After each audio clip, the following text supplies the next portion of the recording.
வணக்கம். ஆப்கி அதாலத்துக்கு உங்களை வரவேற்கிறேன். உங்களுக்கு ஞாபகம் இருக்கும், கடந்த வாரம் நாம ஜெசிகா லால் மர்டர் கேஸ பத்தின உண்மைகளை வெளிக்கொண்டு வர முயற்சி பண்ணோம். டிபி யாதவ் அவர்களை வர வச்சு அவர்கிட்ட கேள்விகள் கேட்டோம். மர்டர் கேஸ பத்தி அவர்கிட்ட விளக்கங்கள் கேட்கப்பட்டுச்சு. அதே மாதிரி நிதிஷ் கட்டாரோட கேஸ பத்தியும் கேட்டோம். இன்று ஆப்கி அதாலத்துல இன்னைக்கு நாம பார்க்க போறது ஜெசிகா லால் மர்டர் கேஸோட முக்கியமான சாட்சி. நாம இன்னைக்கு மறுபடியும் இந்த கேஸோட விளிம்பு வரைக்கும் போக முயற்சி பண்ண போறோம்.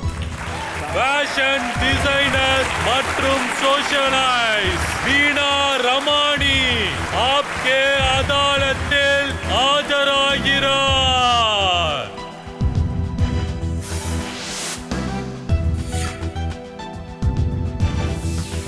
ஆப்கி அதாலத்துல இன்னைக்கு நாம இந்த வழக்கை ஆரம்பிக்கிறதுக்கு முன்னாடி, கேள்விகள் விளக்கங்களை ஆரம்பிக்கிறதுக்கு முன்னாடி இன்றைய ஜட்ஜ் பிங்கி ஆனந்த் அனுமதி கொடுத்தா இந்த வழக்கை தொடங்கலாம்.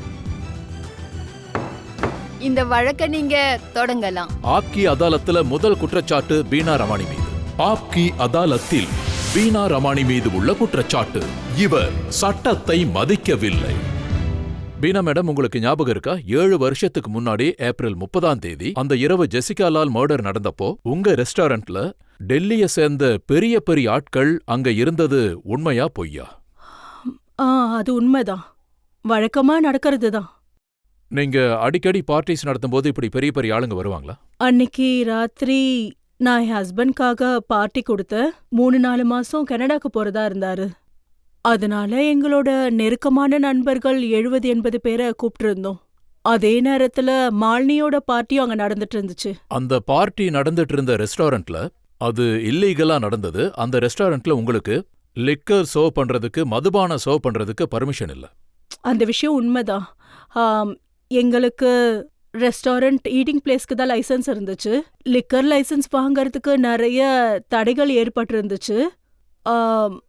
டிலே ஆயிட்டே இருந்துச்சு. அவ்வளவு சீக்கிரமா லைசன்ஸ் கிடைக்கல. அப்படின்னா உங்களுக்கு சட்டத்து மேல மதிப்பு இல்லையா?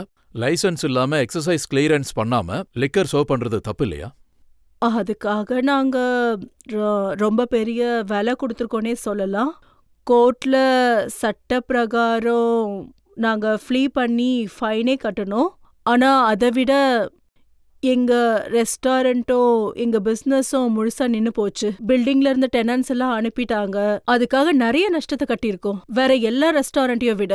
இந்தியா முழுக்க பாத்தீங்கன்னா பல ரெஸ்டாரண்ட்ல லைசன்ஸ் இல்லாம நடக்கிற ரெஸ்டாரண்ட்க்கு ஃபைன் கொடுத்துட்டு திரும்ப அவங்க வேலையை தொடங்குறாங்க. ஆனா எங்க கிட்ட மட்டும் ஏன் அப்படி நடந்துக்கணும்? ஆனா நான் அந்த ராத்திரிய பத்தி சொல்லணும்னா, ஜெசிகா லால் தான் அதுக்கான விலை கொடுக்க வேண்டி வந்தது. அன்னைக்கு ராத்திரி 11 மணிக்கும் மேல கூட லிக்கர் சர்வ் பண்ணிட்டே தான் இருந்திருக்காங்க. ஆனா அதாவது 11-11:30 மணிக்கு முடிஞ்சிடுச்சு. அந்த பார்ட்டி முடிஞ்சிடுச்சு, சாப்பாடு லிக்கரும் முடிஞ்சிடுச்சு. ஜெசிகா லால சுட்டதுக்கு காரணம் அது என்னன்னா, ஒரு நபர் மட்டும் இன்னும் குடிக்க விரும்பி இருக்காரு. இன்னும் லிக்கர் தேவைப்பட்டிருக்கு, ஆனா அவங்க கொடுக்கல. ஆமா, ஏன்னா அந்த டைம்ல அங்க எதுவுமே இல்ல. அதாவது அவரு டிமாண்ட் பண்ணாரு, அவரு லிக்கர் குடிச்சே ஆகணும்னு சொன்னாரு. எங்க டாட்டர் காலி அடிச்சு முடிஞ்சிடுச்சுன்னு சொன்னாங்க. நம்ம ஜுடிஷரியை மதிக்கணும். அதனால இங்க நான் அத பத்தி முழுசா பேச முடியாது. அண்ட் நீங்க பிரஸ்ல படிச்சது எல்லாமே உண்மைதான். அவரு ட்ரிங்க் கேட்டாரு, நாங்க ரெஃப்யூஸ் பண்ணிட்டோம். Beena ma'am, Jessica Lal murder நடந்த அன்னைக்கு ராத்திரி என்ன நடந்துச்சுன்னு கொஞ்சம் தெளிவா சொல்ல முடியுமா? கிட்டத்தட்ட அப்போ ஒரு 2 மணி இருக்கும். நான் என்ன நினைச்சேன்னா, உள்ள இருக்க ரெஸ்டாரண்ட்டை கிளீன் பண்ணணும். கிளீன் பண்ணி மூடுற நேரம் அது.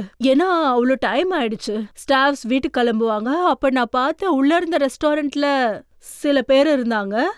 அண்ட் நான் தூரத்துல இருந்து பார்த்தேன். நான் போய் அவங்கள வெளியே அனுப்பணும்னு நான் யோசிச்சுக்கிட்டு இருந்தேன். மாலினி அப்போ சொன்னா, அம்மா அங்க போக வேண்டாம், அவங்க ரொம்ப தப்பா பேசுறாங்கன்னு சொன்னா. அதனாலதான் நான் போய் அவங்கள அனுப்பணும்னு நான் போனேன். அவ வெளியே போயிட்டா. நான் ஸ்டெப்ஸ் கிட்ட, அங்க ஸ்டெப்ஸ் வரைக்கும் தான் போனேன். அங்க ஒரு ஷார்ட் சத்தம் கேட்டுச்சு. நான் ஏதோ பலூன் வெடிக்குதுன்னு நினைச்சேன். பலூன்ஸ் எல்லாம் வச்சிருந்தோம். அப்புறம் இன்னொரு அடி வச்ச இன்னொரு ஷார்ட் சத்தம் கேட்டுச்சு. கன்ஷாட் மாதிரியான சத்தம். கன்ஷாட் சத்தம். சொல்லுங்க. அந்த நேரத்துல அங்க ஜெசிகா நின்னுட்டு இருந்தத பார்த்தேன். அவங்களுக்கு முன்னாடி அவ விழுந்துட்டா. அண்ட் அந்த ஒரு 2-3 செகண்ட்ல அங்க இருக்கவங்க எல்லாம் கிளம்ப ஆரம்பிச்சாங்க. அப்போ சைட்ல இருந்து ஒரு ஸ்விங் மாதிரி கதவு இருந்தது. அதுக்கு பின்னாடி ஒரு கவுண்டர் இருந்துச்சு, பார் கவுண்டர். அந்த ஸ்விங் கதவை திறந்ததும் அங்க இருந்து கிளம்புனா. அந்த பையன், அவன் பேரெல்லாம் எனக்கு தெரியாது. அவனோட பேரு மனு சர்மான்னு சொல்றாங்க. அங்க எங்க எலக்ட்ரிஷியனும் இருந்தாரு. அந்த எலக்ட்ரிஷியன் சொன்னாரு இவன் தான் ஷூட் பண்ணான்னு. பார் பசங்களும் இருந்தாங்களே, அவங்களும் சொன்னாங்க இவன் தான் ஷூட் பண்ணான்னு உறுதியா சொன்னாங்க. நான் போய் போலீஸை கூப்பிடுங்கன்னு சொல்லிட்டேன். அண்ட் எல்லாருக்கும் போய் சொல்லி ஃபோன் பண்ண சொன்னேன். நான் அந்த பையனை தடுத்து நிறுத்தினேன். ஒயிட் டிஷர்ட் அப்புறம் ப்ளூ ஜீன்ஸ் போட்டிருந்தான். மத்தவங்க எல்லாம் என்னை தாண்டி போயிட்டாங்க. என் பின்னாடி டோர் இருந்தது. அதாவது அவன் இந்த பக்கம் போக முயற்சி பண்ணா, நான் அவனை தடுக்க முயற்சி பண்ணேன். அவனை நான் போக விடாம நீங்க அவனை தடுக்க ஆமா, முயற்சி பண்ணீங்களா? தடுக்க பார்த்தேன். அதே மாதிரி யாராவது சீக்கிரம் வந்து எனக்கு ஹெல்ப் பண்ணுவாங்களான்னு பார்த்தேன். நான் வந்து கேக்குறேன், நீ எதுக்காக அவளை ஷூட் பண்ண? உன் பாக்கெட்ல கன் இருக்கு, அது மரியாதை கொடுத்துருன்னு கேட்டேன். நான் எதுவும் பண்ணலன்னு அவன் சொன்னான். மத்தவங்க எல்லாம் நீ தான் பண்றேன்னு சொல்லும் போது நான் பண்ணலன்னு அவன் சொன்னான். அதுக்கப்புறம் என்ன அவன் இப்படி தட்டி விட்டுட்டு அவன் ஓடி போயிட்டான். நானும் அவன் பின்னாடி ஓட ஆரம்பிச்சேன். சத்தமா கத்துன, யார் யார்கிட்ட செல்போன்ஸ் இருக்கோ சீக்கிரம் ஆம்புலன்ஸ்க்கு ஃபோன் பண்ணுங்க, ஹாஸ்பிட்டலுக்கு ஃபோன் பண்ணுங்கன்னு. அதே மாதிரி பக்கத்துல என்ன ஹாஸ்பிட்டல் இருக்கோ அங்க கூட்டிட்டு போனோன்னு சொன்னேன். அதுக்கப்புறம் பாத்தீங்கன்னா நான் அவன் பின்னாடியே ஓடினேன். நான் அவன் பின்னாடி கிட்டத்தட்ட கேட் வரைக்கும் ஓடினேன். ஒரு 80-90 மீட்டர்ஸ் இருக்கும். அங்க மெயின் கேட் கிட்டயே என்னோட ஹஸ்பண்ட் இருந்தாரு. நான் அப்ப அவர்கிட்ட சொன்னேன், ஜெசிகாவை ஷூட் பண்ணது இவன் தான், சீக்கிரம் அவனை போய் பாருங்க, எங்க ஓடுறான்னு பாருங்கன்னு சொன்னேன். அப்புறம் வண்டி நம்பர் நோட் பண்ணுங்கன்னு சொன்னேன். அதுக்கப்புறம் தான் தெரிஞ்சது என் ஹஸ்பண்ட் 2 கிலோமீட்டர் அவன் பின்னாடி ஓடி இருக்காருன்னு. அந்த டைம்ல போலீஸ் ஸ்டேஷனுக்கே அவர் போயிட்டாரு. ஆனா அவன் போற வழியில காணாம போயிட்டான். திரும்ப வந்ததுக்கு அப்புறம் 2 பசங்க எங்களோட வெயிட்டர்ஸ் ஜெசிகாவை தூக்கி டேபிள் கிளாத்ல ரேப் பண்ணி வெளியே கொண்டு வந்துட்டு இருந்தாங்க. அந்த டைம்ல எனக்கு ரோஹித் பால் கால் பண்ணாரு. அதாவது நான் அஸ்லோக்க காண்டாக்ட் பண்ணியாச்சு, அங்க டாக்டர் அலோக் சோப்ரா இருக்காருன்னு சொன்னாரு. நான் உடனே அந்த போனை வாங்கி என்ன சொன்னேன்னா, சீக்கிரமா ஸ்ட்ரக்சரை ரெடி பண்ணி வைங்க, ஒரு 15 நிமிஷத்துல வந்துருவோன்னு சொன்னேன். பினா, இதுல ஒரு முக்கியமான விஷயம் என்னன்னா, 139 சாட்சிகள் இருந்தாங்க. அதுல உங்களுக்கு சொன்ன ஆட்களும் இருந்தாங்க. அதாவது இவங்க தான். நீங்க சாயன் முன்ஷி பேர் சொன்னீங்க, அப்புறம் ரெஸ்டாரண்ட்ல வேலை செஞ்ச ஒருத்தர் பேரையும் சொன்னீங்க. ஆனா இவங்க எல்லாரும் கோர்ட்ல வந்து சாட்சி சொல்லியிருந்தா உண்மையான குற்றவாளிய புடிச்சிருக்கலாமே, அவங்களுக்கு தண்டனையும் கிடைச்சிருக்கும். கண்டிப்பா. அதாவது சாட்சிகளுக்கு நல்ல பாதுகாப்பு கொடுத்திருந்தா, நம்பிக்கை கிடைக்கிற அளவுக்கு அவங்களுக்கு ஒரு ப்ரொடெக்ஷன் கிடைச்சிருந்தா, அன்பால கான்ஃபிடென்ட்டோட அவங்களுக்கு ப்ரொடெக்ஷன் கிடைச்சிருந்தா கண்டிப்பா நம்ம பக்கம் தான் நின்னு. நான் உங்களுக்கு அந்த விளக்கத்தை காட்ட விரும்புறேன். அதாவது டிபி யாதவ் போன வாரம் ஆப்கி அதாலத்துல இதே இடத்துல இங்க உட்கார்ந்து உங்களை பத்தி என்ன சொன்னாருன்னு கேளுங்க. போலீஸ்காரங்க அன்னிக்கு ராத்திரி கிட்டத்தட்ட 1:30 மணிக்கு இந்த மாதிரி மாடல் துணி இல்லாம மதுபானம் சர்வ் பண்றாங்க. அங்க எவ்வளவு பெரிய போலீஸ் அதிகாரி இருந்தாங்க. நம்ம சமுதாயத்துல இப்படிதான் நடக்குமா? வீணா, அவர் சொன்னதை நீங்க கேட்டீங்க. எனக்கு இத பார்த்தா சிரிப்பா இருக்கு. இதெல்லாம் ஒரு நாகரிகமா? பாருங்க, ரெஸ்டாரண்ட்ல ராத்திரி 1 மணிக்கு மதுபானம் குடுக்கறாங்க. அந்த ரெஸ்டாரண்ட் ஓனரை ஏன் யாரும் எதுவும் பதில் கேட்க மாட்டேங்கிறாங்க? ஏன் அவங்கள விசாரிக்கல? அந்த பொண்ணு அங்க என்ன பண்ணாலும் சொல்ல போனா வீணா ரமானி என்ன ஸ்டேட்மெண்ட் கொடுத்திருக்காங்கன்னா, மனு சர்மா இங்க முன்னாடி நின்னுகிட்டு இருந்தாரு, he is not that person சொன்னாங்க. மாலினி ரமானி, அதாவது ரெஸ்டாரண்டோட உரிமையாளர். டிபி யாதவ் வெளிப்படையா எல்லார் முன்னாடியும் இந்த குற்றத்தை வச்சாரு. அங்க எந்த மாதிரியான மதுபானம் கொடுத்துட்டு இருந்தாங்கன்னு சொன்னாரு. ஜெசிகா லால பத்தி அவரு சில வார்த்தைகளை வெளிப்படுத்தினாரு. இந்த விஷயத்த பத்தி அவரு உங்ககிட்ட விசாரிக்க சொன்னாரு. அவரு ரொம்ப தப்பா சொல்லிருக்காரு. அதாவது அவங்கள மாதிரி ஆளுங்க எங்கள மாதிரி இடத்துக்கு நிச்சயம் வரமாட்டாங்க. அதாவது எங்க ரெஸ்டாரண்ட் வந்து டெல்லியில இந்தியாவில ரொம்ப மரியாதையான இடம். அதான் உண்மை. அன்னைக்கு ராத்திரி இந்தியாவோட முக்கியமான பிசினஸ் கம்யூனிட்டி இருந்தாங்க, சிஎல்எல்லோட தலைவர்கள் இருந்தாங்க, எல்லாரும் டின்னர் சாப்பிட்டாங்க. ஒரு ரூஃபு கீழே அவ்வளவு மரியாதையான தலைவர்களை பாக்குறது ரொம்ப அரிதான விஷயம், அதுவும் இந்தியால. அவர் எப்படி இப்படி சொல்லலாம்? அவர் யோசிக்கிறத வச்சு இப்படி சொல்றாரு. நாங்க அந்த மாதிரி ஆளுங்க கிடையாது. அது ரொம்ப மரியாதையான இடம். அங்க வந்தவங்க யாரும் அந்த மாதிரி கிடையாது. அதாவது எல்லாம் அந்த இடத்துக்கேத்த ஆளுங்க. அது இருக்கட்டும், அவரு ஜெசிகாவை பத்தி சொன்னது எனக்கு உண்மையாவே அது அவமானமா இருக்கு. அவர் பேசின பார்த்து ஷாக்கா இருக்கு. ஜெசிகா ரொம்ப மரியாதையான பொண்ணு. 7 வருஷத்துக்கு முன்னாடி இறந்தவங்கள பத்தி எப்படி அவரால் அப்படி பேச முடியுது? நாங்களே மனசுடைஞ்சு போயிருக்கோம். அந்த பொண்ணுக்கு ஜஸ்டிஸ் கிடைக்கும்னு நாங்க போராடிட்டு இருக்கோம். அப்படி இருக்கும்போது அவர் அப்படி பேசுறது ரொம்ப தவறான விஷயம். I am sorry. இந்த மாதிரி பேசுறது நம்பிக்கையாவும் நேர்மையா பேசுற மாதிரி தெரியல. இது ரொம்ப தவறு. வீணா, இது உண்மை இல்லையா? நீங்க நடத்தின ரெஸ்டாரண்ட்ல லிக்கர் லைசன்ஸ் இல்லாம நீங்க சட்டத்தை மீறி இருக்கீங்க, பார்ட்டிஸும் நடந்திருக்கு. அப்படி இருக்கும்போது ஜனங்க கோவப்படாம என்ன பண்ணுவாங்க? அதாவது பாத்தீங்கன்னா நாங்க கட்ட வேண்டிய பெனால்ட்டி எல்லாம் கட்டிட்டோம். நாங்க கோர்ட்டுக்கு போனோம், பெனால்ட்டி எல்லாம் கட்டிட்டோம். அதுக்கு மேல எங்க பிசினஸ் எல்லாத்தையுமே மூடியாச்சு. ரொம்ப பெரிய தண்டனையும் அனுபவிச்சிட்டோம். ஆனா இது எந்த விதமான சட்டம்? எங்க இடத்துல பார்ட்டி நடந்தா, ஃபேமஸ் பர்சன்ஸ் அங்க இருந்தா யார் வேணாலும் வந்து துப்பாக்கியால சுற்ற முடியுமா? அதுக்கு மேல இது உங்களுடைய ரெஸ்டாரண்ட்னு சொல்லி எங்க மேல பழி சுமத்துறாங்க. இது எந்த விதத்துல நியாயம்? நீங்களே சொல்லுங்க. இந்த விஷயத்தால நாங்க எவ்வளவு கஷ்டப்பட்டிருக்கோம். இது யார் வீட்ல வேணா நடந்திருக்கலாம், ஃபார்ம் ஹவுஸ்லயோ எந்த ரெஸ்டாரண்ட்ல வேணாலும் நடந்திருக்கலாம். எங்களுக்கு நடந்த மாதிரி மத்தவங்க எல்லாருக்கும் நடந்திருக்கா? நீங்களே சொல்லுங்க. அதாவது நாங்க இந்தியால பாத்தீங்கன்னா பல இடங்கள்ல இந்த மாதிரி ரிச்சான ஃபேமஸான பார்ட்டி நடக்குது. இது இப்பெல்லாம் ஒரு அப்படியே வழக்கமாயிடுச்சு. அதனால யார் வேணாலும் வந்து கன் எடுத்து அவங்கள ஷூட் பண்ணிடுவாங்களா?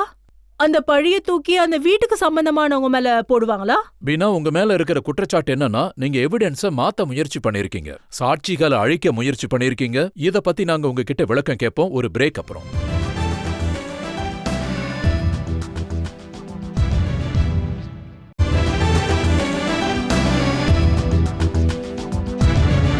ஆப்கி அதாலத்துல இன்னைக்கு நாம வழக்க நடத்திட்டு இருக்கோம் பீனா ரமானி மீது.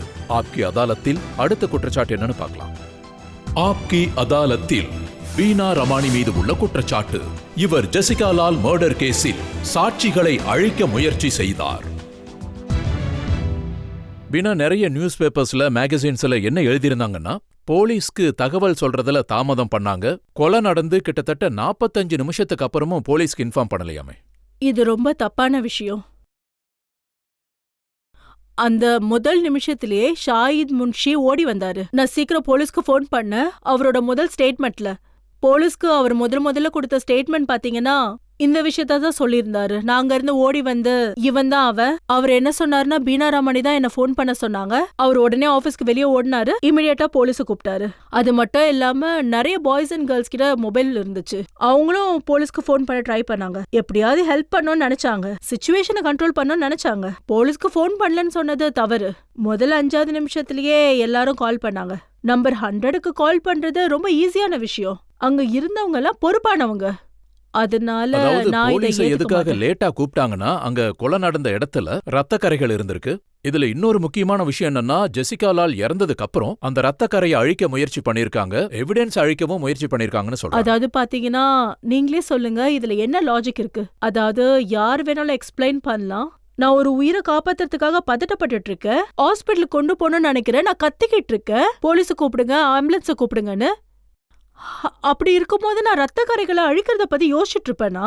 உதவி பண்ணோம் நான் நினைக்கும் போது நான் எப்படி இந்த மாதிரிலாம் யோசிப்பேன்? 2வது, நீங்களே யோசிச்சு பாருங்க.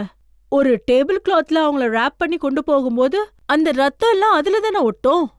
3வது, ஹாஸ்பிட்டலுக்கு நாங்க கொண்டு போய் சேர்க்கும் போது அவளை எடுத்துட்டு வந்த அந்த பாய்ஸ், அந்த பொண்ணு ரத்தத்தோட இரும்பி இருக்கா, அந்த ரத்தம் எல்லாம் அந்த பாய்ஸ் ஷர்ட் மேல எல்லாம் பட்டிருக்கு. அந்த ஷர்ட்டை நாங்க போலீஸ் கிட்ட கொடுத்துருக்கோம். ஒருவேளை என் மேல குற்றம் சுமத்தணும்னு நினைச்சா நீ தான் தொடச்சிருக்க, ஷூட் பண்ண பர்சனோட பிளட் அழிச்சேன்னு. அப்ப வேணா நான் தப்பு செஞ்சேன்னு அக்செப்ட் பண்ணிக்கலாம். என் மேல எதுக்கு அப்படி ஒரு குற்றம் சுமத்துறாங்க? இது ஆரம்பத்திலேயே தெளிவா தெரியுது. டிஃபென்ஸ் சைட்ல இருந்து பாத்தீங்கன்னா என் மேல அந்த குற்றத்தை சுமத்துறதுக்கு உருவாக்கப்பட்ட கதை. கேஸ் கோர்ட்ல இருந்ததே எங்களால பேசவே முடியல. அதெல்லாம் கேட்கும் போது ரொம்ப ஷாக் ஆயிடுச்சு எங்களுக்கு. நான் முடிஞ்ச அளவுக்கு அந்த பொண்ணை காப்பாத்தணும்னு முயற்சி பண்ண, ஷூட் பண்ணவன தடுக்க பார்த்து, அந்த மாதிரி நேரத்துல நான் எப்படி அந்த ரத்த கரையை அழிக்க யோசிச்சுட்டு இருப்பேன்? மனசாட்சி இருக்கவங்க யாராவது அப்படி பண்ணுவாங்களா? நாங்க அங்க போகும்போது பாய்ஸ் ஆல்ரெடி அவங்கள கவர் பண்ணிருந்தாங்க. அதுதான் சரியான விஷயம். ரேப் பண்ணி அவங்கள வெளியே எடுத்துட்டு வந்திருந்தாங்க. ஒருவேளை ரத்தம் ஏதாவது அப்படி இருந்திருந்தா நேரடியா டாக்டர் கிட்ட பேசலாம். இன்னொரு ஸ்டேட்மெண்ட் இருக்கு. சுரேஷ் சந்திரா போலீஸ் கிட்ட கொடுத்த ஸ்டேட்மெண்ட் இது ஏப்ரல் 30, 1999ல மெஹரோலி போலீஸ் கிட்ட ஸ்டேட்மெண்ட் கொடுத்திருந்தாரு. அவர் சொல்லியிருந்தாரு, நான் கிச்சன்ல பாத்திரம் கழுவிட்டு இருந்தேன், ஷூட் பண்ண சத்தம் கேட்டுச்சு, நான் உடனே கவுண்டர் பக்கம் போய் பார்த்தேன், ஜெசிகா லால் மேடம் தரையில விழுந்து கிடந்தாங்க. அங்க ஒரு கெஸ்ட் வந்து துணியும் தண்ணியும் கொண்டு வர சொன்னாரு. நான் எடுத்துட்டு வந்து கொடுத்தேன். அந்த கெஸ்ட் ஜெசிகா லால் முகத்தை தொடச்சாரு. தரையிலையும் ரத்தம் சிந்தி இருந்தது. கெஸ்ட் இதை சுத்தம் பண்ணிடுங்கன்னு சொன்னாரு. அப்போ நான் தரையில இருந்த ரத்தத்தை தொடச்சேன். மேபி இருக்கலாம், இது நடந்திருக்கலாம். நான் மனு சர்மாவை சேஸ் பண்ணிட்டு கேட் வரைக்கும் ஓடிட்டு இருந்த அந்த நேரத்துல இது நடந்திருக்கலாம். அதாவது ஒரு கெஸ்ட் முகத்தை துடைக்கணும்னு சொல்லி இருந்திருக்கலாம். காயப்பட்டவங்களுக்கு உதவி செய்ய யாரா இருந்தாலும் இததான் பண்ணுவாங்க. தண்ணீரை தொடச்சு ஐஸ் வச்சு இந்த மாதிரி தான் பண்ணுவாங்க. இது நார்மலான விஷயம்தான். ஆனா நீங்க தரையில இருந்த அந்த ரத்தத்தை எவிடன்ஸா இருக்கும், அதை நாங்க நீக்க முயற்சி பண்ணலன்னு சொன்னீங்க. இல்ல, அந்த எவிடன்ஸ் இருந்திருக்கலாம். போலீஸ் வந்தப்ப அந்த பிளேஸ் அவங்க ப்ரொடெக்ட் பண்ணிருக்கணும், நோட்டீஸ் பண்ணிருக்கணும். ஆனா இப்ப 7 வருஷம் ஆயிடுச்சு. நான் இப்ப கூட கூப்பிடுறேன், செக் பண்ணலாம். உலகம் முழுவதும் 20 வருஷத்துக்கு அப்புறம் கூட லூமினால் மாதிரி கெமிக்கல்ஸை யூஸ் பண்ணி ரத்த கரைகளை கண்டுபிடிக்கலாம். உங்களுக்கு தேவையான சாட்சிகளை கண்டுபிடிக்கலாம். ஆனா ரத்தம் ஜெசிகா பாடியில இருந்துச்சு, உடல் ஹாஸ்பிட்டல்ல இருக்கு. இன்வெஸ்டிகேட் பண்றது போலீஸா இருந்தாலும் அங்க போய் பாத்துருக்கலாமே. அப்புறம் எதுக்கு ரத்தத்தை இவ்ளோ பெரிய இஷ்யூ ஆக்கணும்? அதுல பாத்தீங்கன்னா சுத்தமா ரெலவன்ஸே இல்லையே. 2 இஷ்யூஸ் இருக்கு. முதலாவது ரத்த கரையை நீக்கினது. சொல்லுங்க. சில பேர் சாட்சியை அழிக்கிறதுக்காக பண்ணிருக்காங்கன்னு சொன்னாங்க. 2வது ஜெசிகா போட்டிருந்த ட்ரெஸ் அது காணாம போயிடுச்சு. அப்படி ஒன்னும் காணாம போகல. நான் உங்க டேபிள் கிளாத்லயே ராப் பண்ணி ஹாஸ்பிட்டலுக்கு நாங்க டாக்டர் அலோக் சோப்ரா ஜஸ்லோக் ஹாஸ்பிட்டலோட டாக்டர், சொல்லுங்க. அவரை இங்க இன்வைட் பண்ணியிருந்தோம். ஆனா ஒரு ஆக்சிடென்ட் ஆனதுனால அவருடைய 2 ஷோல்டர்ஸ்ல அடிபட்டிருக்கு. அந்த காரணத்தினால அவர் இங்க வர முடியாது. ஆனா நம்ம அவரை லைவ்ல பார்க்கலாம், அவருடைய வீட்ல. அவர்கிட்ட கேட்கலாம். Doctor Alok Chopra please. Doctor sir, கேள்வி என்னன்னா, ஜெசிகா லால் அணிஞ்சிருந்த உடைகள், அதுல ரத்த கரைகள் இருந்தது. அந்த உடைகள் காணாம போயிருந்ததா? இல்ல, ஜெசிகா லால கொண்டு வந்தபோது ஒரு ஷீட்லயோ இல்ல டேபிள் கிளாத்லயோ சுத்தி கொண்டு வந்திருந்தாங்க. அதுதான் ஈஸியா ஒருத்தரை தூக்கிட்டு வர்றதுக்கு சரியான வழி. அவங்க அணிஞ்சிருந்த உடைகள் அப்படியே தான் இருந்தது. அவங்க உடை அணிஞ்சிருந்தாங்க. அவங்க உடையில அங்கே கொஞ்சம் பிளட் ஸ்டெயின்ஸ் இருந்தது. அப்படி ஒரு நிலைமையில தான் அவங்கள கொண்டு வந்திருந்தாங்க. அந்த டைம்ல யாரும் அவங்களோட உடைகளை கழட்டல. அந்த ஷீட்டோ இல்ல அந்த டேபிள் கிளாத்தோ அவங்கள ராப் பண்ணது அப்படியே இருந்தது. அதாவது பீனா ரமானி அவங்கள எப்படி தூக்கிட்டு வந்தாங்களோ அதே நிலைமையில தான் அவங்க இருந்தாங்க. டாக்டர் சோப்ரா, அவங்கள அப்படி ஒரு நிலைமையில கொண்டு வந்திருந்தப்போ அவங்க உயிர் பழிப்பாங்கங்கிற நம்பிக்கை இருந்ததா? நீங்க உங்க ஹாஸ்பிட்டல்ல இருந்து வேற ஹாஸ்பிட்டலுக்கு எதுக்காக அனுப்புனீங்க? அவங்கள கொண்டு வந்தபோது அவங்க நிலைமை ரொம்ப மோசமா இருந்ததுன்னு தான் சொல்லணும். அத சர்க்குலேட்டரி ஃபெயிலியர்னு சொல்லுவாங்க. பல்ஸும் பிளட் பிரஷரும் மெஷர் பண்ண முடியாத நிலைமையில இருந்தாங்க. சுவாசிக்கிறதும் ரொம்ப கஷ்டமா தான் இருந்தது. டெக்னிக்கலா அவங்க உயிரோட தான் இருந்தாங்க. ஆனா பிரெயின் டெட் ஆகல. ஆனா என்ன பொறுத்த வரைக்கும் அவங்கள காப்பாத்துறது ரொம்ப கஷ்டமான நிலைமையில தான் இருந்தாங்க. ஆனா அந்த நேரத்துல முடிஞ்ச அளவுக்கு நாங்க அவங்கள காப்பாத்த முயற்சி பண்ணோம். அவங்க லங்ஸ்குள்ள டியூப் போட்டோம், அப்புறம் பிளட் ஏத்துனோம், பல்ஸும் பிளட் பிரஷரும் ஏத்துற மாதிரி சில கெமிக்கல்ஸை கொடுத்தோம். சர்ஜன்ஸையும் நியூரோ சர்ஜன்ஸையும் உடனே வர வச்சோம். இன்ஜுரிய அசஸ் பண்றதுக்காக கேட் ஸ்கேனும் பண்ணோம். அந்த கேட் ஸ்கேன் பண்ணும்போது ஒரு விஷயம் எங்களுக்கு தெளிவா தெரிஞ்சது. இந்த மாதிரி இன்ஜுரி ஏற்பட்டா உயிர் பிழைக்கிறது கஷ்டம்.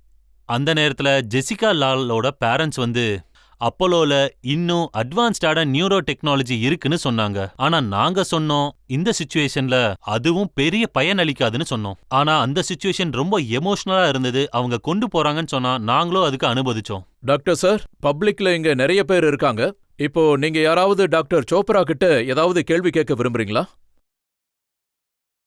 நீங்க கேக்குறீங்களா? ஓகே சார், இந்த கேஸ்ல பாத்தீங்கன்னா நிறைய சிக்கல்கள் வந்திருக்கு. ஒவ்வொருத்தர் ஒவ்வொன்னு சொல்றாங்க. யார் சொல்றது உண்மை, யார் சொல்றது பொய்ன்னே தெரிய மாட்டேங்குது. அதனால என்னோட கேள்வி என்னன்னா, நீங்க டாக்டரா இருக்கிற நேரத்துல அவங்களுக்கு நீங்க ட்ரீட்மெண்ட் கொடுத்திருக்கீங்க. நீங்க உங்களோட அந்த எக்ஸ்பீரியன்ஸ்ல இந்த நாட்டோட மக்களுக்கு என்ன சொல்ல விரும்புறீங்க? உண்மையை எப்படி தெரிஞ்சுக்கணும்னு நினைக்கிறீங்க? முதலாவதா நான் சில உண்மைகளை கிளியர் பண்ணிட்டுறேன். 2வது, ஒவ்வொரு உண்மைக்கும் ஒரு முக்கியத்துவம் இருக்கு. உதாரணத்துக்கு டிஃபென்ஸ் லாயர்ஸ் எங்ககிட்ட கேட்ட கேள்விகள் என்னன்னா, எவ்வளோ ரத்தம் அந்த உடைகளை சிந்தி இருந்துச்சுன்னு. அவங்க ட்ரெஸ் ஒயிட் கலர்ல இருந்துச்சா, இல்ல ஒயிட் ஷார்ட்ஸ் போட்டிருந்தாங்களா, ஷார்ட்ஸ்ல அது டெனிம் ஷார்ட்ஸா இல்ல வேற ஏதாவது ஷார்ட்ஸான்னு, எவ்வளோ ஆர்டரிஸ், எவ்வளோ வெயின்ஸ், எவ்வளோ கெப்பிலரி டேமேஜ் ஆச்சு. சோ இந்த மாதிரி கேள்விகள் பார்த்தா மெயின் விஷயத்தை விட்டுட்டு, அதாவது வேற பக்கம் டைவர்ட் பண்ற மாதிரி எனக்கு இருந்துச்சு. அதனால என்னோட கருத்து என்னன்னா, அதாவது முக்கியமான விஷயத்த மட்டும்தான் ஃபோக்கஸ் பண்ணணும். அதாவது இதுல இன்னும் சில பேர் இன்வால்வ் ஆயிருக்காங்க. அவங்க சார்பா பீனா ரமானி மாதிரி சில பேர், அவங்களால முடிஞ்ச அளவுக்கு சில பேர் உதவி செய்ய நினைச்சாங்க. ஜெசிகா எப்படியாவது காப்பாத்தப்படணும்னு நினைச்சாங்க. அவங்க நேர்மையா பண்ண அந்த விஷயத்த நீங்க சந்தேகப்படாம இருந்தாவே ரொம்ப நல்லா இருக்கும். டாக்டர் சோப்ரா ரொம்ப ரொம்ப நன்றி. நீங்க லைவ்ல வந்ததுக்கு ரொம்ப நன்றி. மேம், இப்போ டாக்டர் சோப்ரா தெளிவா சொல்லிட்டாரு. நீங்க எந்த தப்பும் செய்யல. அவரு உங்களுக்கு சப்போர்ட்டா தான் இருக்காரு. ஆனா உங்களுக்கே தெரியும், நீங்க இப்பவும் அந்த சந்தேக பார்வையிலேயே தான் இருக்கீங்க. ஏன்னா இந்த டிஃபென்ஸ்ல இருக்கிறவங்க அவங்கள காப்பாத்திக்க முயற்சி பண்ணுவாங்க. அதாவது இதுக்கு முன்னாடி பல கேஸ்கள்ல சாட்சியங்கள் பயத்தால காணாம போயிடுவாங்க. அவங்க வரவே மாட்டாங்க. இந்த தடவை அவங்க சாட்சியத்தை பயம்படுத்துறதுக்கு ஏதாவது பண்ணணும்னு நினைக்கிறாங்க. அவங்களோட வாயை அடைக்கிறதுக்கு அவங்களால ஆன எல்லா முயற்சிகளையும் பண்ணுவாங்க. நாங்க சாதாரணமானவங்க, அவங்க பெரிய ஆளுங்க. அவங்களோட கான்டாக்ட்ஸ் ரீச் எல்லாம் ரொம்ப தூரமா இருக்கு. நாங்க கடவுளோட தயவால உயிரோட இருக்கோம். இருந்தாலும் நாங்க கடைசி வரைக்கும் போராடுவோம். இந்த காலகட்டத்துல நாங்க ரொம்பவே கஷ்டப்பட்டுட்டோம். பினா, நீங்க இப்போ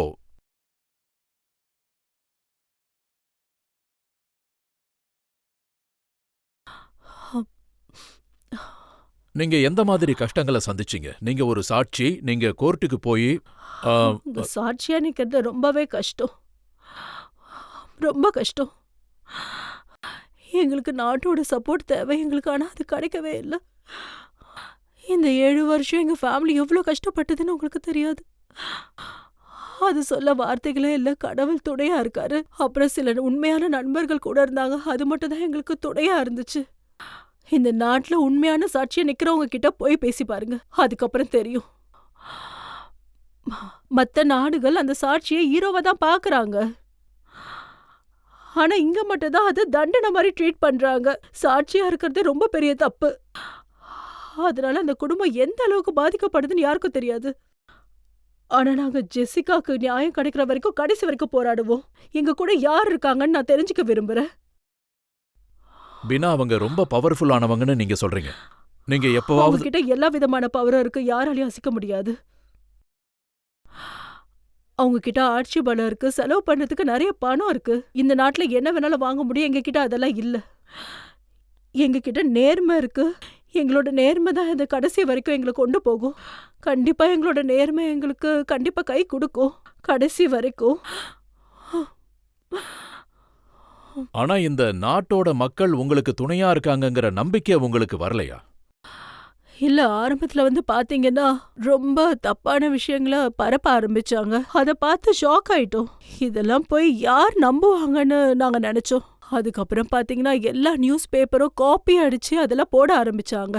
நான் என் லாயர் கிட்ட எப்படியாவது இந்த உண்மையை சொல்லி ஆகணும்னு கெஞ்சி கேட்டேன். ஆனா அவர் சொன்னாரு கேஸ் கோர்ட்ல இருக்குன்னு, அத பத்தி நாம பேசக்கூடாது, ஜட்ஜஸ மதிக்கணும், அத பத்தி பேசக்கூடாதுன்னு சொன்னாரு. சோ அந்த விஷயத்தை ஏத்துக்கிட்டு இத்தனை வருஷமா எனக்குள்ளேயே நான் அந்த கஷ்டங்களை சுமந்துக்கிட்டு இருக்கு. நான் இந்த மாதிரி ஒரு விஷயங்களை செய்யற ஆளே கிடையாது. என்ன மாதிரி ஆளுங்க கண்டிப்பா இப்படி எல்லாம் பண்ணவே மாட்டாங்க. இதுக்கு மேல இதுல லாஜிக்கே இல்ல. மூளை இல்லாதவங்க கூட இப்படி ஒரு விஷயத்த பண்ணவே மாட்டாங்க. ஏதாவது லாஜிக் இருக்கா? ஒரு உயிரை காப்பாத்தணும்னு நினைக்கும் போது எப்படி அந்த ரத்த கழையை அழிப்பாங்க? நீங்க யார வேணாலும் கேட்டு பாருங்க, யார் இந்த மாதிரி பண்ணுவாங்க? எனக்கு இந்த விஷயத்துல வேற என்ன சொல்றதுன்னே தெரியல. சரி, மக்கள் இத பத்தி என்ன சொல்றாங்கன்னு பார்க்கலாம்.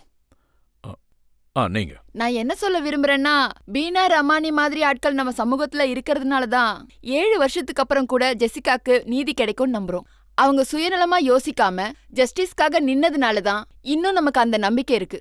நம்ம நாடு முன்னேறுன்ற நம்பிக்கை இருக்கு. இந்த விஷயத்துல அவங்கள மாதிரியான ஆட்கள் நின்னு போராடுறதுனால தான் இன்னும் இந்த நம்பிக்கை இருக்கு. Thank you, thank you. நாம அவங்கள அக்யூஸ் பண்ணாம அவங்களுக்கு சப்போர்ட்டா நம்ம நிக்கணும். நம்ம எல்லாரும் அவங்களுக்கு சப்போர்ட்டா நின்னு அவங்களுக்கு தேவைப்படும் போது நம்ம கூட இருக்கணும். பினா மேம், லிஸ்ட் ரொம்ப பெருசா இருக்கு. அதாவது உங்க மேல சாட்டப்பட்ட குற்றச்சாட்டுகள். ஆனா இப்போ நம்ம ஒரு பிரேக் எடுத்துக்கலாம். பிரேக் முடிஞ்சு திரும்பி வரும்போது பீனா ரமானி மீது ஆப்கி அதாலத்துல அடுத்த குற்றச்சாட்டு என்னன்னு பார்க்கலாம்.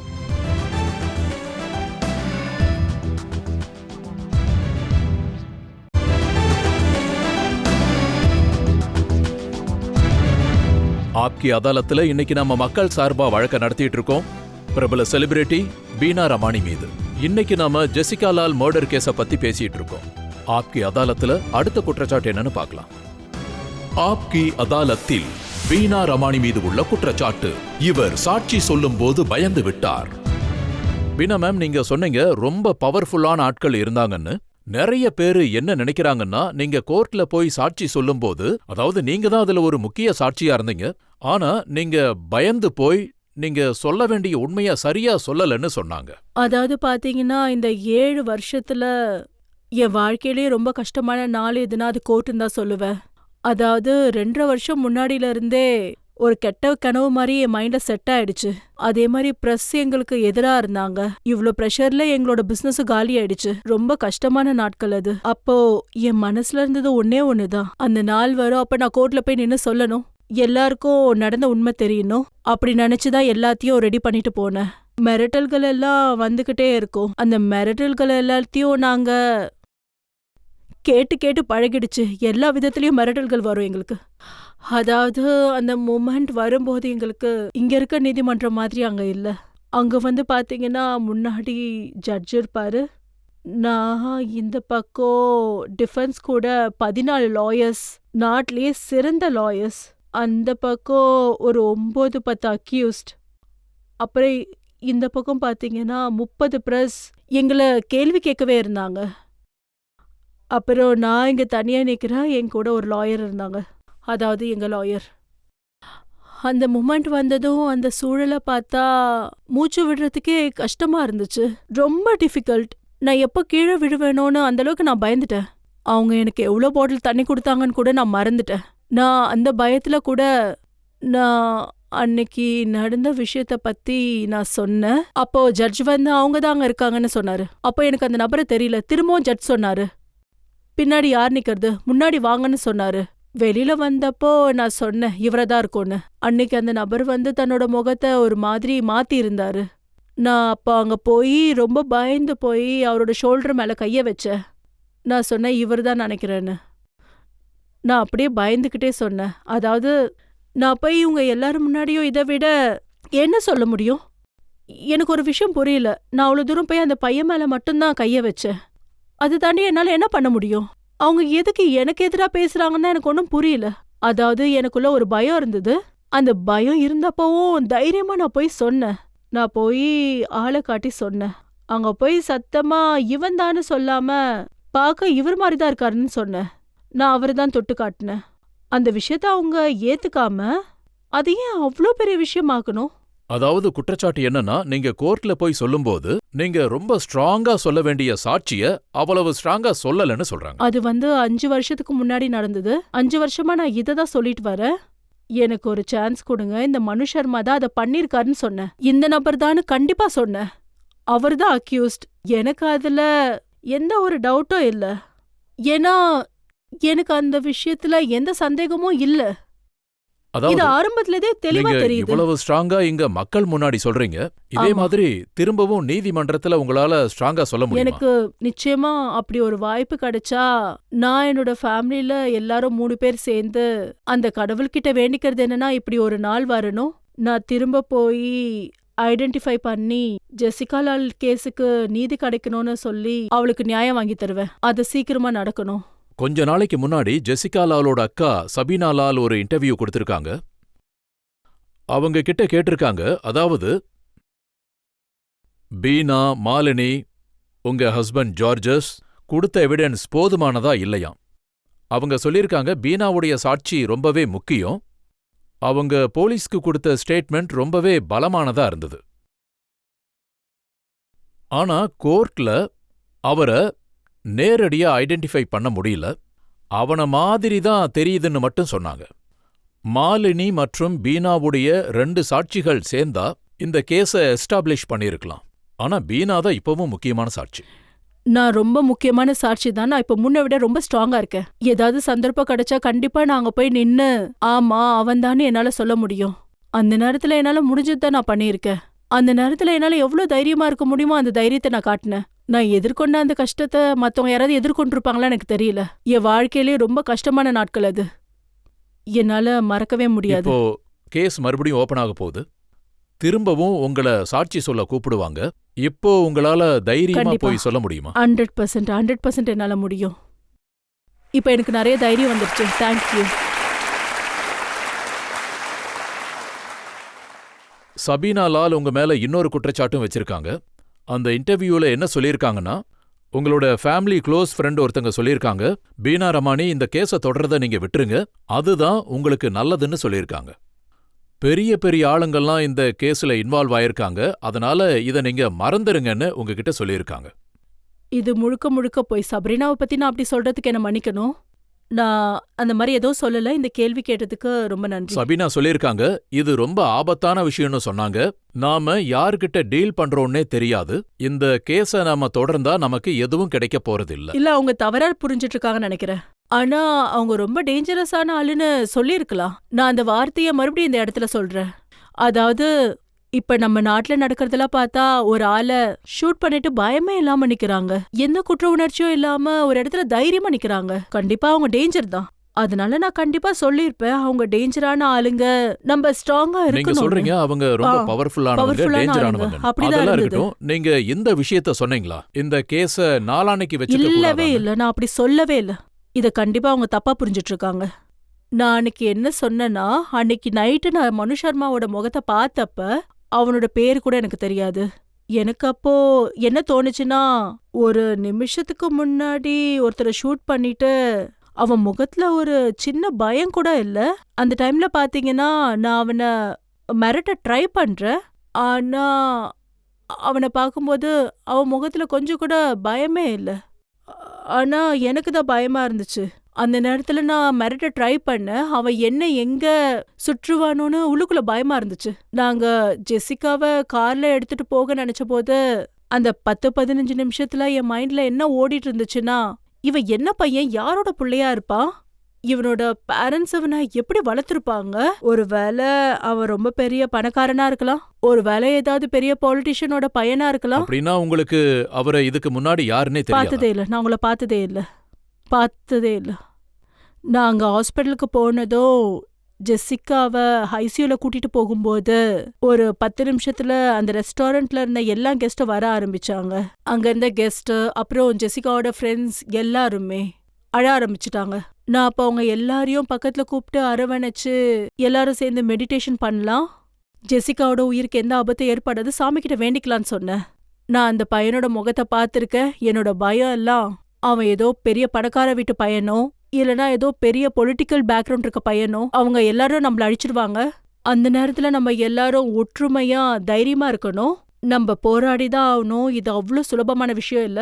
இப்படிதான் நான் சொன்னேன். அங்க வரவங்க எல்லாம் அழ ஆரம்பிச்சிட்டாங்க. அங்க வந்தவங்க கிட்ட நான் சொன்ன வார்த்தை இதுதான், நம்ம எல்லாரும் ஒற்றுமையா இருந்து போராடி ஆகணும். ஒருவேளை கரப்டான பவர்ஃபுல்லான ஆளுங்களா இருந்தாலும் நம்ம எதிர்த்துதான் ஆகணும்னு சொன்னேன். நான் இதே வார்த்தையை தான் சொல்லிக்கிட்டே இருந்தேன். இப்ப நீங்க சொல்ற ரிப்போர்ட் ரொம்ப தவறுதலான புரிதலா இருக்கு. அதாவது என்னோட கேரக்டர் அந்த மாதிரியெல்லாம் கிடையாது. நான் ரொம்ப நேர்மையான இன்டெகிரிட்டி பர்சன். ஒருவேளை திரும்ப இதே விஷயம் நடந்தாலும் நான் இதே மாதிரி தான் நிப்பேன், பயப்பட மாட்டேன். பீனா ரமானி மேடம் சொல்லப்போனா இரக்கம் காட்டியிருக்காங்க. ஜெசிகா லாலுக்கு நடந்தது ரொம்ப அநியாயம்னு நினைக்கிறாங்க. அததான் இவங்களும் சொல்லியிருக்காங்க. இதுக்கப்புறம் இந்த கேஸ் விஷயத்துல அது எப்படி இருந்தாலும் நான் கோஆபரேட் பண்ணுவேன், குற்றவாளிகளுக்கு தண்டனை வாங்கி கொடுப்பேன்னு சொல்றாங்க. இந்த மக்கள் உங்க மேல ரொம்ப நம்பிக்கை வச்சிருந்தாங்க. இதுக்கு முன்னாடி நீங்க ஏமாத்திட்டீங்க. இதுக்கப்புறம் நீங்க தைரியமா ஏதாவது செய்வீங்களா? நான் இதுக்கு முன்னாடி ஏமாத்தல, நீங்க தவறா சொல்றீங்க. நான் யாரையும் ஏமாத்தல. இல்ல, நான் அந்த டைம்ல ரொம்ப வீக் ஆயிட்டேன். அத ஏமாத்துன்னு சொல்ல முடியாது. இல்ல, நீங்க சொல்லியிருக்கீங்க நீங்க பயந்துட்டீங்கன்னு. ஆனா நடந்த உண்மையை நீங்க ஒத்துக்கிறீங்க. எல்லாத்துக்கும் விளக்கத்தை கொடுத்துட்டேன். எனக்கு இந்த சான்ஸை இன்னைக்கோ நாளைக்கோ இல்ல 5 வருஷத்துக்கு அப்புறம் கொடுத்தா கூட நான் அந்த ஆளு அடையாளம் காட்டி உண்மையை சொல்லுவேன். Very good. ஆமா, நான் எதுக்காகவும் பயப்படல, நான் உண்மையை தான் இப்போ பப்ளிக்கோட பிரஷரால, மக்களுடைய ஸ்ட்ரென்த்னால இந்த கேஸ் ரீஓபன் ஆயிருக்கு. உங்களுக்கு திரும்பவும் நீதிமன்றம் போறதுக்கான வாய்ப்பு கிடைச்சா மக்கள் இந்த தடவை உங்களை நம்பலாமா? நீங்க தைரியமா போய் நின்னு குற்றவாளிகளுக்கு தண்டனை கிடைக்கிற மாதிரி சாட்சி சொல்லுவீங்களா? நான் என் சைட்ல இருந்து முழு பலத்தோட போய் நிப்பேன். இந்த தடவை நான் கண்டிப்பா தைரியத்தோட ஃபேஸ் பண்ணுவேன். நான் இதுல முக்கிய சாட்சியா இருந்து நீதி கிடைக்க உதவி பண்ண முடிஞ்சா உண்மையாவே அந்த கடவுளுக்கு நன்றி சொல்லுவேன். ஆமா, நான் முழு தைரியத்தோட போய் நிப்பேன். அந்த வாய்ப்புக்காக நான் காத்திருக்கேன். போலீஸ்க்கு உங்ககிட்ட இருந்து எந்த மாதிரியான கோஆபரேஷன் தேவை, ஜுடிஷியரிக்கும் உங்ககிட்ட இருந்து எந்த மாதிரி சப்போர்ட் தேவைங்கறத பத்தின சில கேள்விகள் இருக்கு. ஒரு பிரேக் அப்புறம் பீனா ரமானி மீது கேள்விகள் தொடரும்.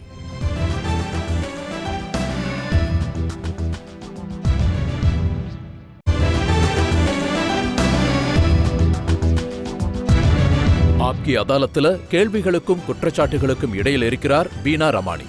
ஆப்கி அதாலத்துல அடுத்த குற்றச்சாட்டு என்னன்னு பார்க்கலாம். ஆப்கி அதாலத்தில் பீனா ரமானி மீது உள்ள குற்றச்சாட்டு, இவர் ஜெசிகா லால் மர்டர் கேஸின் இன்வெஸ்டிகேஷனில் உதவியே செய்யவில்லை.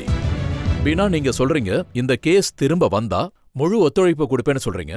அப்படின்னா நீங்க போலீஸ் கிட்ட போய் சொன்னீங்களா இந்த இன்வெஸ்டிகேஷன்ல நான் உதவ தயாரா இருக்கேன்னு? அதாவது இந்த வார்த்தைய போலீஸ் கிட்ட சொன்னீங்களா? அதாவது இந்த முறை நீங்க ரொம்பவும் ஸ்ட்ராங்கா சிச்சுவேஷனை கண்டிப்பா. ஃபேஸ் பண்ணுவேன்னு. அதாவது நானும் மாலினியும் பேப்பர்ஸ்ல பார்த்து தான் இந்த விஷயத்த தெரிஞ்சுக்கிட்டோம். டிவிலலாம் வந்துச்சு எங்க மேல எல்ஓசி வச்சிருக்காங்கன்னு. எல்ஓசியை பத்தி எங்களுக்கு எதுவும் தெரியாது. எல்ஓசினா வெளியே யாரும் போகக்கூடாது. இது குற்றவாளிகளுக்கு தான் பண்ணுவாங்க, சாட்சி சொல்றவங்களுக்கு கிடையாது. இது கிட்டத்தட்ட 2-3 வாரங்களுக்கு முன்னாடி நடந்த விஷயம். சோ அதை பார்த்து நாங்க ரொம்ப ஷாக் ஆயிட்டோம், அப்செட் ஆயிட்டோம். இது நடந்து 5-6 நாளுக்கு அப்புறம் எங்களுக்கு எந்த நோட்டீஸும் வரல. அதனால நானும் மாலினியும் போலீஸ்க்கு கால் பண்ணி அவங்க போய் சந்திச்சோம். நாங்க ஃபர்ஸ்ட் டேல இருந்து அவங்களுக்கு சப்போர்ட்டா இருந்தோம், அவங்களுக்கு கம்ப்ளீட்டா கோஆபரேட் பண்ணோம். கடைசி வரைக்கும் இப்படிதான் இருப்போம், ஏன் எங்க மேல இப்படி டார்கெட் பண்றீங்கன்னு கேட்டோம். ஏன் எங்களுக்கு எதிரா இந்த மீடியா இப்படியெல்லாம் எழுதுதுன்னு நாங்க கேட்டோம். நாங்க அக்யூஸ்ட் இல்ல, நீங்க எங்களை தாராளமா நம்பலாம். எங்க வீடு எப்பவுமே திறந்திருக்கோம், இந்த சம்பவம் நடந்த இடமும் ஓப்பனா இருக்கும், எங்க ஸ்டாஃப்ஸ் எல்லாம் இருக்காங்க, நீங்க எப்ப வேணாலும் வரலாம். இந்த மாதிரி நாங்க பேசுறோம். மீடியால என்ன சொல்லிருக்காங்கன்னா, நீங்க பிரிட்டிஷ் பாஸ்போர்ட் ஹோல்டர், உங்க ஹஸ்பண்ட் ஃபாரின் பாஸ்போர்ட் ஹோல்டர், ஆமா. நீங்க எப்ப வேணாலும் ஓடி போகலாம்னு சொல்றாங்க. இத நான் என்னன்னு சொல்றது, அங்க எங்களுக்கு வாழ சான்ஸ் கிடைச்சோம், நாங்க இந்தியால வாழ்ந்துட்டு இருக்கோம். என் பொண்ணோட பிசினஸ் இங்க இருக்கு, நாங்க இந்தியால தான் வாழணும்னு நினைச்சிட்டு இருக்கோம். நான் என்னோட கிரீன் கார்டையும் சரண்டர் பண்ணிட்டேன். எல்லாருக்கும் அது ஒரு கனவு, நாங்க எதுக்கு ஓட போறோம்? நாங்க என்ன ஓடுற மாதிரி தெரியுறோமா? I am proud to be Indian. இந்த உலகத்துல நான் எங்க இருந்தாலும் நான் இந்தியாவை ரெப்ரசன்ட் பண்ணுவேன். எல்லாரும் நினைக்கிற மாதிரி நான் ஓடுற ஆள் கிடையாது. இந்த மாதிரி கேள்வி கேட்டு என்ன உண்மையாவே ரொம்ப கஷ்டப்படுத்துறீங்க. உண்மையாவே என்ன பதில் சொல்றதுனே தெரியல. இப்ப ரீசெண்டா ஒரு கல்யாணத்துக்கு போறதுக்காக ரொம்ப கஷ்டப்பட்டு பர்மிஷன் கிடைச்சது. என்னோட பாண்ட்ல கொடுக்க வேண்டியது இருந்துச்சு. திரும்ப 3வது நாள் நான் வந்துட்டேன். நான் நினைச்சிருந்தா ஓடி இருக்கலாமே. என்ன பார்த்தா ஓடுற மாதிரி இருக்கா? பப்ளிக் என்ன கேள்வி கேக்குறாங்க? மேடம் மேடம் ம், மேடம் கண்டிப்பா நான் கேளுங்க. கேட்கலாமா? மேடம், நீங்க விட்னஸ் ஆனதுல இருந்து ரொம்ப பிரச்சனைய ஃபேஸ் பண்ணதா சொன்னீங்க. நிறைய விஷயத்த எதிர்கொண்டேன்னு சொல்றீங்க. எதிர்த்தரப்புல இருந்து உங்களை பயமுறுத்துறாங்களா இல்ல மிரட்டுறாங்களா? ஒருவேளை அப்படி இருந்தா டெல்லி போலீஸ் உங்களுக்கு ஏதாவது உதவி செஞ்சாங்களா? நாங்க உங்களுக்கு சப்போர்ட் பண்ணுவோன்னு சொன்னாங்க, ப்ரொடெக்ஷனும் ஆஃபர் பண்ணாங்க. நாங்க முதல் முறை கோர்ட்டுக்கு போகும்போது, முதல் சாட்சி சொல்ல போகும்போது கிட்டத்தட்ட 2.5 வருஷம் வரைக்கும் ப்ரொடெக்ஷன் இருந்தது. இப்போ எங்களுக்குன்னு ப்ரொடெக்ஷன் வச்சிருக்கோம். நாங்க வெயிட் பண்ணல, நாங்க எங்க சைட்ல இருந்தே ப்ரொடெக்ஷனை ரெடி பண்ணிக்கிட்டோம். போலீஸ் ஆஃபர் பண்ண சொன்னாங்க, ஆனா நாங்க மறுத்துட்டோம். இதான் நடந்துச்சு. பீனா, இந்த முறை என்ன உத்தரவாதம்? இந்த தடவை நீங்க கோர்ட்டுக்கு சாட்சி சொல்ல போகும்போது அங்க நீங்க பயப்பட மாட்டீங்கன்னு? இல்ல, இந்த வாட்டி நான் பயப்பட மாட்டேன். இந்த வாட்டி பப்ளிக்கோட சப்போர்ட் எங்களுக்கு கிடைச்சிருக்கு. அண்ட் அதை விட அதிகமா பிரைம் மினிஸ்டர் எங்களுக்கு ஒரு நல்ல ஸ்டேட்மெண்ட் கொடுத்திருக்காரு. சோனியா காந்தி ஜியும் சொல்லியிருக்காங்க, நாங்க இந்த கேஸை ரீஇன்வெஸ்டிகேட் பண்ணோம், சாட்சி எங்களுக்கு பாதுகாப்பு கொடுக்கணும். சீஃப் ஜஸ்டிஸும் இதே வார்த்தை சொல்லியிருக்காங்க, பிரசிடென்ட்டும் சொல்லியிருக்காங்க. எங்களோட சப்போர்ட் ரொம்ப பலமா இருக்கு. இததான் முதல் தடவை நாங்க ஃபீல் பண்றோம், நாங்க தனியா இல்லைன்னு. எங்க கூட மக்கள் இருக்காங்க, உலகமே இருக்கு. நானும் அப்படிதான் நம்புறேன். ஆமா, எங்களுக்கு ரொம்ப நல்ல பாதுகாப்பு கிடைக்குது. நிறைய அரசியல் கட்சி தலைவர்கள் இந்த விஷயத்துல எங்களுக்கு துணையா இருப்போம்னு சொல்லியிருக்காங்க. சாட்சியோட பாதுகாப்பு தான் ரொம்ப முக்கியம் சொல்லியிருக்காங்க. ஆனா ஒரு சாட்சியா இருக்க விஷயம் ரொம்பவே பயங்கரமானது. அதுக்கு ரொம்ப மனதைரியம் ரொம்பவே முக்கியம். சோ இப்போ நாங்க பயப்பட போறதில்ல, இதுக்கு முன்னாடி பயந்த மாதிரி. ஏன்னா இப்போ தைரியமா இருக்கு. எங்களை சுத்தி அரசியல் தலைவர்கள் எங்க கூட இருக்காங்க. இதனாலதான் எங்களுக்கு தைரியமா இருக்கு. பீனா, ரொம்ப முக்கியமான கேள்வி எழுப்பியிருக்கீங்க. சாட்சிகளுக்கு பாதுகாப்பு முக்கியம், இந்த நாட்டுல சாட்சிகளுக்கு பாதுகாப்பு கொடுக்கவும் சொல்லியிருக்கீங்க. எல்லாரும் விரும்புறது என்னன்னா, சாட்சிகள் தைரியமா கோர்ட்ல போய் உண்மைகளை சொல்லணும், அவங்களுக்கு முழு பாதுகாப்பு கொடுக்கணும். இப்ப நாம ஒரு பிரேக் எடுத்துக்கலாம். பிரேக் முடிஞ்சதுக்கு அப்புறம் ஆப்கி அதாலத்துல இன்றைய வழக்கின் மீது சுப்ரீம் கோர்ட்டின் வக்கீல் பிங்கி ஆனந்துடைய தீர்ப்பை பார்க்கலாம்.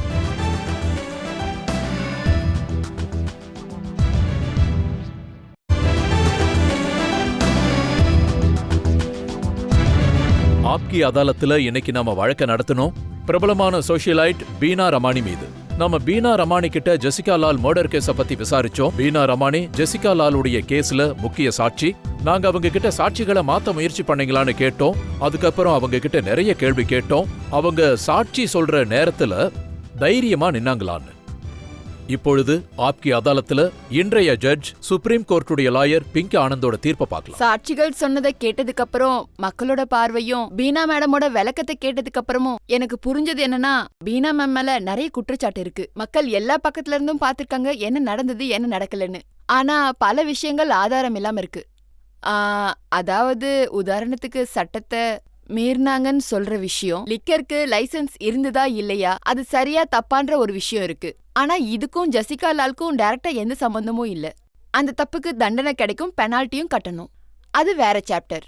அதே மாதிரி அதாவது பீனா எவிடன்ஸ அழிக்கிறதுக்காக, நிரபராதின்னு நிரூபிக்கிறதுக்காக எல்லாத்தையும் அழிச்சாங்கன்னு சொல்றாங்க.